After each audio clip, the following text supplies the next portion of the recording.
예, 더불어민주당이 만든 준위성정당 창당을 했죠. 오늘 비례대표 순번을 공개를 했습니다. 용해인 현직 의원이죠.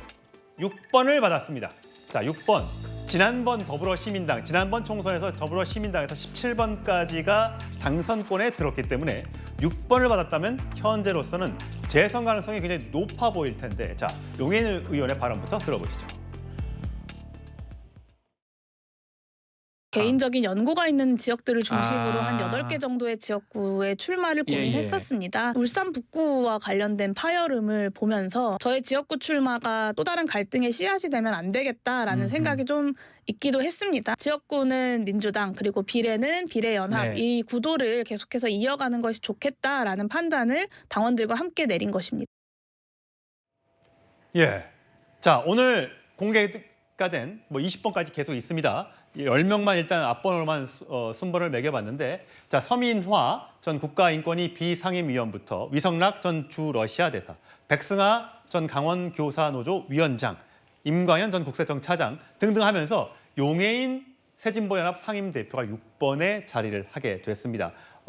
현재 분위기로서 봤을 때는 당선권에 들어간다 이렇게 보고 있는데, 성치은 부의장, 지금 민주당 내에서도 왜 우리가 비례대표를 뽑는 이 정당 투표를 하면서 용해인 대표에게 우리가 표를 줘야 되느냐라는 불만들이 좀 나오고 있는 모양이에요. 왜냐하면 비례대표를 하고 있기 때문에 보통은 지역구로 나가서 재선에 도전하는데 그냥 또 가만히 앉아서 재선을 하겠다, 이런 그 욕심 아니냐, 이런 비판이 있는 모양이에요. 뭐 그런 좀 소리가 나오고 있긴 합니다. 근데 저희 민주당에서는 사실 이 진보연합의 비례 순번에 대해서는 뭐 지적하거나 관여하거나 할 수 없기 때문에 당원들 사이에서 그런 목소리가 나오고 있는 것이고요.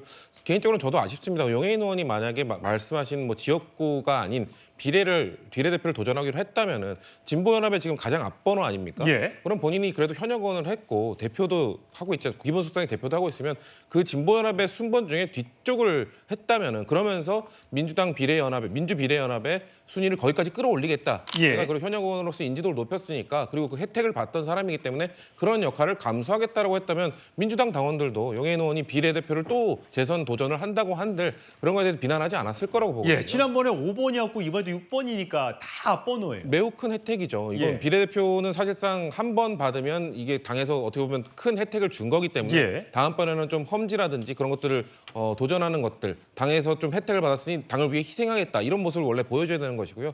저렇게 2번 연속 받은 뭐 김종인 전 의원 전 대표처럼 예. 그런 사례가 아니고서야 저렇게 젊은 나이에 비례대표를 2번 연속 당선권에 배정받는다?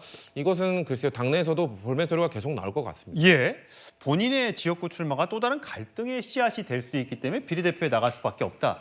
이 말은 많은 유권자들이 동의하실지 여부를 잘은 모르겠습니다. 자, 과연 그렇다면 이 민주당이 추진하고 있는 이 위성정당인 더불어민주연합 어느 정도의 총선 목표를 갖고 있을까요?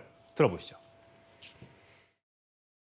비례대표 후보들은 윤석열 정권의 폭정으로 무너진 민주주의를 바로 세우고 미래를 밝혀줄 인재들입니다. 그럼 지금부터 후보를 소개하겠습니다. 6순위는 대표적 청년 정치인이자 새진보연합 상임대표인 용해인 후보입니다.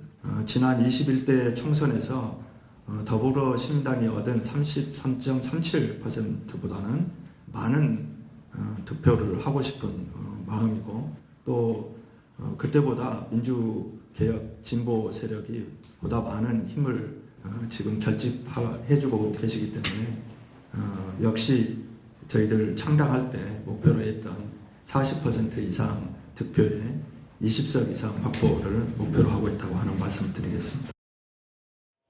자, 비례 후보를 내서 40% 이상의 득표율과 20석 이상을 목표로 하겠다라고 얘기를 했습니다만, 최근에 나온 여론조사를 설명해드리자면 국민의힘의 위성정당인 국민의 미래가 34, 더불어민주연합이 24, 조국혁신당이 19, 개혁신당이 4, 새로운미래 등등 녹색정의당 2%를 기록을 하고 있습니다. 자, 송영원 위원 보시기에는 이렇다면 지금 조국혁신당과 민주연합의 이 숫자 차이를 보면 이건 오차범위 내에 있고요. 상당히 조국혁신당이 지금 상승세를 지금 보이고 있는 그런 추세지 않습니까? 그렇다면 민주당이 목표로 했던 40% 득표율, 20석 비례대의원 확보가 가능하겠습니까? 그러니까 이 추세로 보면 어려워 보이죠. 지금 더불어민주연합의 윤영덕 공동대표는 뭐 진보 세력이 더 많이 결집해주고 있다라고 예. 주장했지만은 지금 보이는 여론조사 흐름은 그것과는 상반되지 않습니까? 그래서 이런 발언 자체가 어떻게 보면은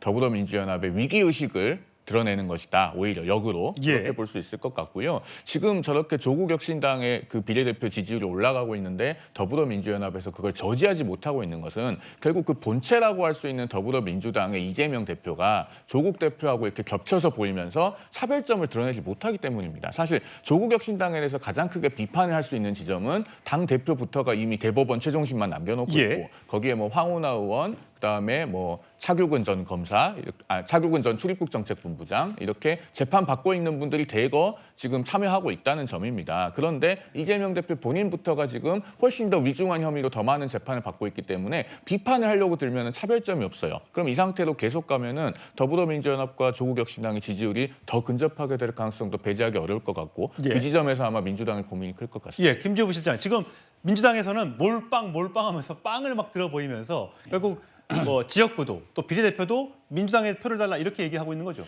그 여론조사를 정말 자세히 분석해야 되는데 저 보시면 국민의 미래가 37에서 34% 빠졌고요. 예, 민주연합 25에서 24, 1% 빠졌죠. 예. 조국 혁신당 15에서 19, 4% 올랐습니다. 국민의 미래가 더 많이 빠졌습니다, 지금. 예. 그리고 민주연합과 조국혁신당을 합하면 43%로 사실상 국민의 미래를 압도하고 있거든요. 사실 뭐 그렇게 더해서 산술적으로 예. 여론조사를 할 수는 없습니다. 예, 뭐 하여튼 뭐 그렇게 하면 압도하고 있는 상황인데 제가 말씀드리고 싶은 건 뭐냐면 지금 사실 우리의 진보층을 조국혁신당이 가져가는 건 맞습니다. 예. 그렇지만 민주연합도 꼭 손해인 게 아닌 게 조국혁신당은 지역에서 또 출마자를 안 내고 있죠. 예. 그렇기 때문에 시너지 효과가 있고요. 더욱이 요새 저희 당은 좀 중도, 약한 보수 쪽으로 영역을 넓히고 있습니다. 그 사례가 바로 그 김부겸 위원장을 추대한 거거든요. 위원장으로, 선대위원장으로. 그래서 지금 치열한 경쟁 속에 유권자 시장을 확대하고 있다. 이렇게 보시면 됩니다. 그럼 조국신당과 혁신당과 이재명 대표는 손을 잡은 겁니까? 아니 프레넘이라고요. 친구이자 적이죠. 친구이자 경쟁한 이 비례 의석하고는 경쟁은 하지만 예. 어떤 그 정권 심판에 가서는 같이 합심하고 있는 거죠. 예, 알겠습니다. 뭐 조국의 강을 건너내 만에 말들이 많은데 선거 결과가 얘기해주지 않을까 싶습니다.